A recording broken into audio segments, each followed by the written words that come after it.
అందరూ పర్ఫ్యూమ్ అయితే తీసుకుంటారు కానీ కసా కసా కసా కసా కొట్టేస్తుంటారు. కానీ సరైన ప్లేస్ లో పర్ఫ్యూమ్ ని ప్రొజెక్ట్ చేయడం చాలా ఇంపార్టెంట్ అండి. అది ఈ రోజు నేను చెప్తాను. జాగ్రత్తగా విని రేపటి నుంచి పర్ఫ్యూమ్ ని అలా యూజ్ చేయండి. ఇంకా మంచి పర్ఫార్మెన్స్ మీకు లభిస్తుంది. అదేంటి అంటే పర్ఫ్యూమ్ ని ఎప్పుడు యూజ్ చేసినప్పుడు దాన్ని షేక్ మాత్రం చేయకండి. ఎందుకంటే దాని నోట్స్ ఉంటాయి. సో అవి నోట్స్ అనేవి బ్లెండ్ అయిపోయి మీకు వేరే వేరే ఫ్రేగ్రెన్స్ వస్తాయి. కరెక్ట్ ప్రొజెక్షన్ మీకు కావాలంటే పర్ఫ్యూమ్ ని ఎప్పుడు షేక్ చేయకండి. లైక్ డియోడ్రెంట్ చేసినట్టు పర్ఫ్యూమ్ ని షేక్ చేయొద్దు. నెక్స్ట్ మీ ఇయర్ ఉంటుంది కదా, ఇయర్ దగ్గర ఒక 2 పంప్స్, మీ షోల్డర్స్ దగ్గర ఒక 2 పంప్స్, మీ రిస్ట్ దగ్గర ఒక 2 పంప్స్, మీ ఎల్బో దగ్గర ఒక 2 పంప్స్ అండ్ దర్ టు ఇలా.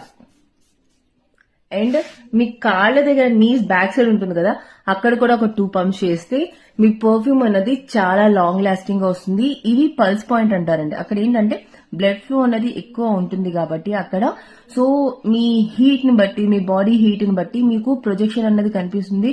ఆ ఫ్రేగ్రెన్స్ అనేది మంచిగా ప్రొజెక్ట్ అవుతుంది అనమాట.